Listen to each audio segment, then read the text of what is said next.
Welcome friends. Bharathi Kannamma இன்னைக்கு எபிசோட்ல தாமரை கண்ணம்மாட்ட சொல்றாங்க, மத்தவங்க புருஷன் மாதிரி உன் புருஷன் என்ன உன்னை அடிச்சா கொடுமைப்படுத்தினாரு, அவரை கொஞ்சம் மன்னிச்சு ஏத்துக்க கூடாதா அப்படின்னு கேக்குறாங்க. கண்ணம்மா அப்பாவுமே பாரதி கூட நீ சேர்ந்து வாழலாமா அப்படின்னு சொல்றாரு. கண்ணம்மா இப்போ லட்சுமி ஹேமா 2 பேரையும் கூப்பிடுறாங்க. கோர்ட்ல இருந்து சம்மன் வந்திருக்கு அப்படின்னு சொல்றாங்க கண்ணம்மா. இவங்க எல்லாருமே நான் டாக்டர் கூட சேர்ந்து வாழணும்னு சொல்றாங்க, நீங்க என்ன நினைக்கிறீங்கன்றத சொல்லுங்க அப்படின்னு கேக்குறாங்க. லட்சுமி அம்மா நீ கொஞ்ச நாளைக்காவது அப்படின்னு சொல்ல வராங்க. ஹேமா சொல்றாங்க, இவங்கெல்லாம் சொல்ற மாதிரியே எல்லாத்தையும் மன்னிச்சுட்டு டாக்டர் கூட சேர்ந்து வாழணும்னு சொல்ல போறியா அப்படின்னு கேக்குறாங்க. எனக்கு என்னம்மா தோணுது அப்படின்னு ஹேமா கேக்குறாங்க. எனக்கு அந்த டாக்டர் கூட சேர்ந்து வாழ்றதுல எல்லாம் விருப்பம் இல்லை அப்படின்னு கண்ணம்மா சொல்றாங்க. இங்க 2 பேர் மட்டும் எனக்கு போதும், எனக்கு நம்பிக்கை இருக்கு, நான் உங்களை படிக்க வச்சு பெரிய ஆளாக்கிடுவேன் அப்படின்னு சொல்றாங்க.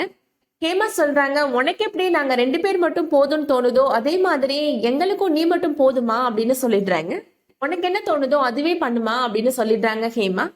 பிள்ளைகளே இவ்வளவு உறுதியா இருக்கிறப்ப நான் எதுக்காக யோசிக்கணும் அப்படின்னு கண்ணம்மா சொல்றாங்க. இன்னைக்கு கண்டிப்பா நான் கோர்ட்டுக்கு போக தான் போறேன் அப்படின்னு சொல்லிடுறாங்க. இதுக்கிடையில வெண்பாவை காமிக்கிறாங்க. வெண்பாவை சேர்ல உட்கார வச்சிருக்கிறாங்க. வெண்பா கண்ணம்மா நான் உன்னை சும்மா விட மாட்டேன் அப்படின்னு கத்திட்டே இருக்கிறாங்க. வெண்பாவை செக் பண்ணி பார்த்த டாக்டர் இப்போ அங்க இருக்கிற ஜெயிலர்கிட்ட சொல்றாங்க, இந்த பொண்ணுக்கு பிசிக்கலா எந்த பிரச்சனையுமே கிடையாது அப்படின்னு சொல்றாங்க. தலையில ஏதாவது அடிபட்டனாலதான் இந்த மாதிரி பிஹேவ் பண்றாங்களா அப்படின்றதுக்காக தான் ஸ்கேன்லாம் பண்ணி பார்த்தோம், ஆனா அந்த மாதிரி எந்த பிரச்சனையும் இந்த பொண்ணுக்கு கிடையாது அப்படின்னு டாக்டர் சொல்றாங்க. இந்த பொண்ணு மன ரீதியா தான் அஃபெக்ட் ஆயிருக்கிறா அப்படின்னு சொல்றாங்க. இந்த மனநிலைமையில இவ ஜெயில இருக்கிறது நல்லது கிடையாது, அவளோட ஸ்ட்ரெஸ் கூட கொஞ்சம் தான் இன்க்ரீஸ் ஆகும் அப்படின்னு சொல்றாங்க டாக்டர். இவங்களை கண்டிப்பா ஹாஸ்பிட்டல்ல வச்சுதான் ட்ரீட்மெண்ட் கொடுக்கணும் அப்படின்னு சொல்றாங்க. நீங்க சொன்னதை ஒரு ரிப்போர்ட்டா எழுதி கொடுத்துருங்க மேடம், நான் கோர்ட்ல சப்மிட் பண்ணிடுறேன் அப்படின்னு ஜெயிலர் சொல்லிடுறாங்க. கேட்ட உடனே வெண்பா சிரிக்கிறாங்க. வெண்பா மனநலம் பாதிக்கப்பட்ட மாதிரி அவங்க நடிச்சுட்டு தான் இருக்கிறாங்க. அடுத்ததா மறுநாள் கண்ணம்மாவும் கண்ணம்மாவோட அப்பாவும் பஸ் ஸ்டாப்ல வெயிட் பண்ணிட்டு இருக்கிறாங்க. நீ மட்டும் தனியா எப்படி போவ கண்ணம்மா, நானும் உன் கூட வரட்டுமா அப்படின்னு அவங்க அப்பா கேக்குறாரு. நீங்களும் என் கூட வந்துட்டீங்கன்னா குழந்தைகளை யாருப்பா பாத்துக்கிறது அப்படின்னு கண்ணம்மா சொல்றாங்க. தாமரை இருக்கிறாள் அவ பாத்துப்பாமா அப்படின்னு கண்ணம்மா சொல்றாங்க. அவங்க ஏதோ நமக்கு ஒத்தாசைக்கு தான் இருக்கிறாங்க, அதுக்காக எல்லா பொறுப்பையும் அவங்க கிட்ட கொடுக்க முடியாதுப்பா அப்படின்னு கண்ணம்மா சொல்றாங்க. நீங்க இங்க இருந்து குழந்தைகளை பாத்துக்கோங்க அப்படின்னு சொல்லிட்டு இருக்கிறாங்க கண்ணம்மா. அதே பஸ் ஸ்டாப்ல பாரதியும் கணபதியும் நின்றுட்டு இருக்கிறாங்க. அந்த வழியா வந்த ஊர்க்காரர் சொல்றாரு, என்னப்பா இங்க நின்றுட்டு இருக்கிற அப்படின்னு கேக்குறாரு. கண்ணம்மா அப்பா சொல்றாரு, இவ சென்னை வரைக்கும் போகணும், அதுக்காக தான் பஸ்ஸுக்காக வெயிட் பண்ணிட்டு இருக்கிறோம் அப்படின்னு சொல்றாரு. அந்த ஊர்க்காரர் சொல்றாரு, டிவி நியூஸ்ல நீ பாக்கலையா சண்முகம் அப்படின்னு கேக்குறாரு. ஏதோ பெருசா புயல் வரப்போகுதான், அதனால முன்னெச்சரிக்கை நடவடிக்கையா பஸ் எல்லாம் நிப்பாட்டி வச்சுட்டாங்க அப்படின்னு சொல்றாரு. எப்படி சென்னைக்கு போறது அப்படின்னு கண்ணம்மா யோசிச்சுட்டு இருக்கிறாங்க. பாரதி சொல்றாரு, இங்க பஸ் வராதுன்னு எனக்கு ஏற்கனவே தெரியும், நான் நியூஸ் ஆல்ரெடி பாத்துட்டேன் அப்படின்னு கணபதிட்ட சொல்றாரு.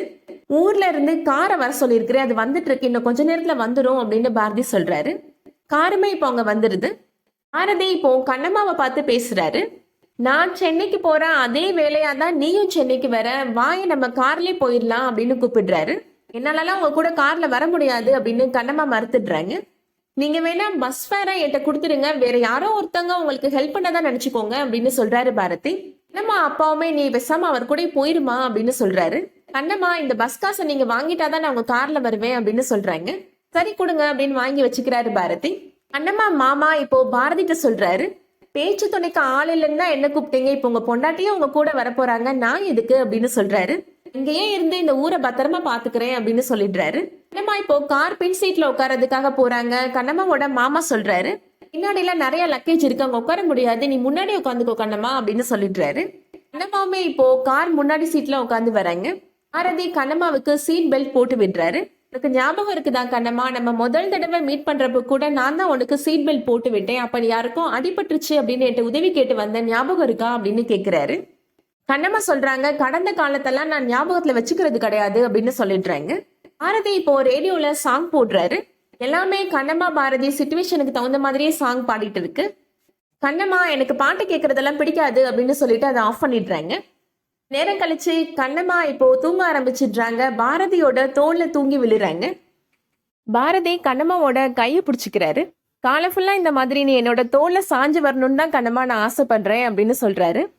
நீ ஏண்டி அடம் பிடிக்கிற அப்படின்னு சொல்றாரு. அதோட இன்னைக்கான எபிசோட் முடியுது. இந்த வீடியோ உங்களுக்கு பிடிச்சிருந்துச்சுன்னா லைக் பண்ணிக்கோங்க. சீரியல் அப்டேட்ஸ்க்கு நம்ம சேனலை சப்ஸ்கிரைப் பண்ணிக்கோங்க. தேங்க்ஸ் ஃபார் வாட்சிங்.